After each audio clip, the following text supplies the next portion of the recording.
This one, a domestic one, just days ago in Charlottesville, Virginia. It is now prompting the removal of Confederate statues across the country. That happened in Baltimore 2 nights ago. The mayor moving quickly to remove 4 statues. In San Diego, California, crews taking down a plaque that referenced Jefferson Davis from a downtown park. And people in Durham, North Carolina took down a nearly century-old statue of a Confederate soldier at a rally. Now, many other states are entering discussions to decide whether to remove Confederate statues and monuments in their area.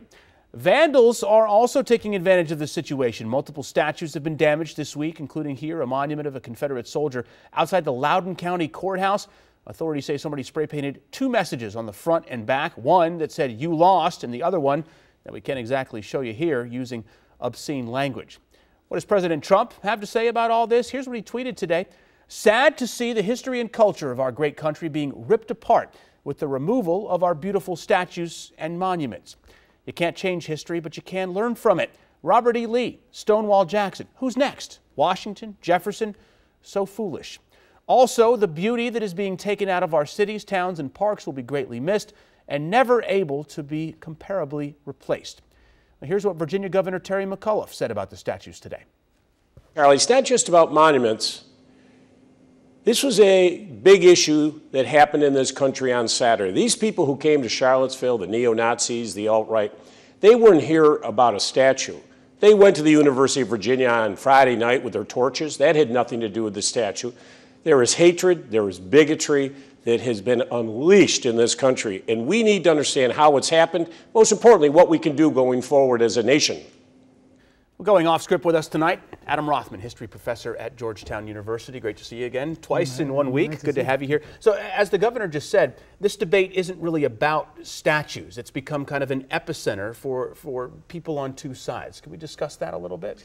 Yeah, sure. I think these statues are probably the most visible symbol of white supremacy in the United States today. So they've become a kind of lightning rod and a flashpoint between people with very different visions of America, people who believe in a kind of racially inclusive America on the one hand, and people who believe in a white nationalist vision of America on the other hand. That's the ideological battle. They certainly weren't erected to establish some sort of racial division. So if we go back in time, what was the purpose of them being put up? Well, the purpose of most of them to be erected was, in fact, to symbolize the installation of Jim Crow on the southern landscape in the late 19th and early 20th centuries. Most of the statues were erected between about 1890 and 1915, exact same political moment when black people are being disenfranchised, segregated, lynched, and so almost these symbols of intimidation. Absolutely. That is what the original meaning of most of these Confederate statues actually was. That was their historical and political context. So now that they're coming down, some are saying it's like regime change. These are coming down almost symbolically. We're tearing down racial division in this country. Is that a fair way to look at it? It is one way of looking at it. I mean, I think there is a couple different dimensions here. One is that many of these statues are located in towns and cities where black people and their liberal allies in a Democratic coalition have a strong voice. And many of them are saying, we don't want to live alongside these statues anymore. So there's a political dimension to it. There's also the sense that, you know, even well after the civil rights movement of the 1950s and 1960s, we still have these tremendous inequalities in the country today around wealth and health and justice. And those are a really difficult nut to crack. Yeah. So in some ways, these statues are an easier target. Last thing, you're a history professor. Are we erasing history by taking these monuments down? I don't think we necessarily are. I think these monuments are kind of a funhouse mirror version of history. And the mirror is sort of distorted by political power at a particular moment in time. I think we can learn a lot about history without these monuments up there. I managed to teach in my classes without monuments next to me. Right. And here in DC, for instance, we've done pretty well without too many Confederate monuments. We have 19 Civil War forts around the district.